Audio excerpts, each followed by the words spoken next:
بسم اللہ الرحمن الرحیم۔ دوستو ایک چھوٹی سی ویڈیو میں اپنے سنی بھائیوں کے لیے بنانے لگا ہوں، اور سنیوں سے میری مراد یہاں پر بریلوی سنی ہے، کیونکہ سنیوں کے اندر دو قسم کے سنی پائے جاتے ہیں، ایک دیوبندی سنی اور دوسرے بریلوی سنی۔ تو یہ ویڈیو بریلوی سنیوں کے لیے ہے، اور ان کو قسم ہے اپنے دین کی، اگر تو وہ واقعتاً اپنے آپ کو اپنے دین کے اوپر سچا سمجھتے ہیں، اپنے مسلک کے اوپر سچا سمجھتے ہیں، تو وہ میری اس ویڈیو کا اگر تو وہ دیکھتے ہیں تو اس کا جواب ضرور دیں گے۔ یہ کتاب ہے بریلویت، یہ لکھی ہے مولانا احسان الہی ظہیر صاحب نے، بڑے مشہور عالم تھے، اہل حدیث عالم تھے۔ یہ 1988 میں عراق میں بم دھماکے کے اندر موصوف اوپر پہنچ گئے۔ انہوں نے اپنے بریلوی بھائیوں کے متعلق ان کی ہسٹری بیان کی ہے، ان کی پورا ان کا چٹا کٹا کھول کے رکھا ہے۔ وہ خیر جو انہوں نے اعتراضات کیے وہ تو الگ ہیں، لیکن جو اس کے اندر اہم چیز ہے وہ میں آپ کو دکھانا چاہتا ہوں۔ اس کتاب کی تقدیم جن صاحب نے لکھی ہے وہ کوئی چھوٹے موٹے صاحب نہیں ہے، وہ مدینہ منورہ کی جو شرعی عدالت ہے اس کے جج ہیں، اور مدرس اور خطیب مسجد نبوی ہیں، یعنی مسجد نبوی کے اندر وہ پڑھاتے تھے، اور مسجد نبوی شریف کے خطیب تھے اور امام بھی تھے۔ تو یہ کوئی چھوٹے موٹے عالم نہیں تھے یا چھوٹے موٹے انسان نہیں تھے یا جج۔ ان کا نام تھا جناب الشیخ عطیہ محمد سالم۔ انہوں نے اس کتاب کی تقدیم لکھی ہے، اور انہوں نے اس کتاب کے اوپر جو ریمارکس دیے ہیں، وہ ہمارے جو بریلوی سنی بھائی ہیں وہ ریمارکس غور سے سنیں۔ وہ کیا کہتے ہیں؟ وہ کہتے ہیں کہ جناب احمد رضا بریلوی کا وہابیوں کی مخالفت کرنا، ان پر کفر کا فتویٰ لگانا، جہاد کو حرام قرار دینا۔ اب یہ کون کہہ رہا ہے؟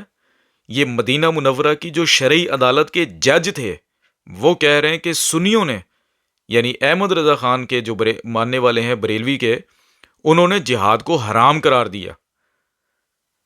تو یہ جو آپ لوگ ہم پر اعتراض کرتے ہیں کہ مرزا غلام احمد صاحب نے جہاد کو حرام قرار دیا، آپ کا اتنا مشہور شخص جو کہ مدینہ منورہ کی شرعی عدالت کا جج ہے، وہ آپ کے بارے میں ججمنٹ پاس کر رہا ہے کہ آپ کے احمد رضا خان بریلوی نے جہاد کو حرام قرار دیا۔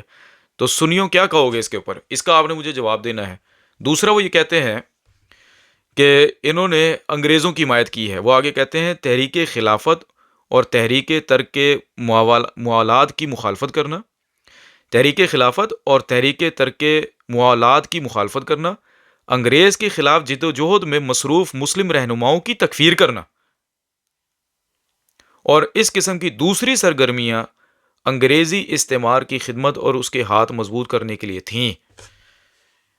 یعنی وہ شرعی عدالت کے جج یہ کہہ رہے ہیں کہ احمد رضا خان بریلوی نے انگریزوں کو مضبوط کیا، ان کے ہاتھ مضبوط کیے، اور جو لوگ انگریزی راج کے خلاف جو تحریکیں چلاتے تھے مسلمان رہنما، ان کے خلاف کفر کے فتوے دیے احمد رضا بریلوی نے۔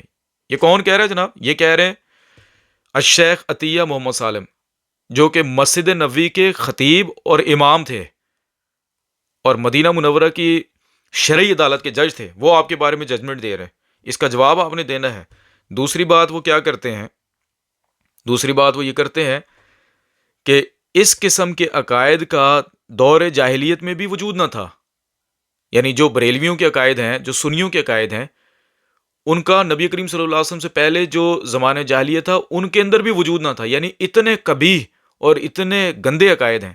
پھر وہ کہتے ہیں کہ بریلوی حضرات نے اپنے سوا تمام پر کفار و مرتدین ہونے کا فتویٰ لگایا، حتیٰ کہ انہوں نے اپنے فقی بھائی دیوبندیوں کو بھی معاف نہیں کیا، اور ان کے نزدیک ہر وہ شخص کافر و مرتد ہے جو ان کے امام و بانی کے نظریات سے متفق نہ ہو۔ پھر وہ کہتے ہیں کہ جناب احمد رضا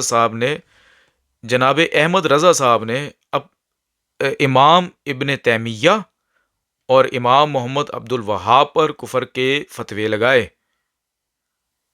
اب بتائیں ذرا، یہ جو کچھ لوگ کہتے ہیں نا کہ قادیانی مسلمانوں کو مسلمان نہیں سمجھتے، تو مدینہ منورہ کی شرعی عدالت کے جج آپ کے بارے میں کہہ رہے ہیں کہ بریلوی حضرات اپنے سوا تمام کو کفار اور مرتد سمجھتے ہیں۔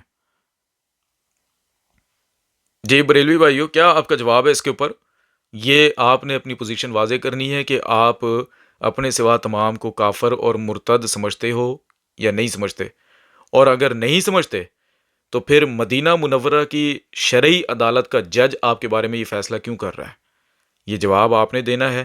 اور وہ جو آپ ہمیں پابند کرتے ہو نا کہ قادیانی پاکستان کے آئین اور قانون کو نہیں مانتے، اب آپ کو مدینہ منورہ کی جو شرعی عدالت ہے اس کے جج کا فیصلہ ضرور ماننا چاہیے، کیونکہ یقیناً وہ عدالت پاکستان کی عدالت سے تو بڑی عدالت ہے، تو آپ کو اس کا فیصلہ ضرور ماننا چاہیے۔ جو ججمنٹ اس عدالت نے آپ کے بارے میں پاس کی ہے اس ججمنٹ کا آپ کو احترام کرنا چاہیے۔ تو میری تمام سنی بھائیوں سے گزارش ہے کہ سنی بھائی مدینہ منورہ کا خیال کریں، اس کی تعظیم کریں، اس کے اندر جو عدالت قائم ہے اس کی تعظیم کریں، اور وہاں پر جو بیٹھا ہوا جج ہے اس کی تعظیم کریں، کیونکہ وہ مدرس بھی ہے، وہ مسجد نبوی شریف کا خطیب بھی ہے، بہت بڑا عالم ہے، آپ کا مسلمان بھائی ہے۔ وہ آپ کے بارے میں کہہ رہا ہے کہ آپ لوگوں نے جہاد کو حرام قرار دیا ہے، اور اپنے سوا آپ تمام لوگوں کو، تمام مسلمانوں کو، اس میں دیوبندی ہوں یا کوئی اور ہو، اور امام ابن تیمیہ ہوں یا امام محمد بن عبد الوہاب ہوں، آپ سب کو، اپنے سوا تمام لوگوں کو، جو آپ کے امام احمد رضا خان بریلوی سے متفق نہیں ہوتا، آپ اس کو کافر مرتد زندیق خیال کرتے ہو۔ تو اب آپ نے اس شرعی عدالت کو قبول کرنا ہے، اس کے فیصلے کو قبول کرنا ہے، بصورت دیگر آپ کا جواب ہمیں درکار ہے۔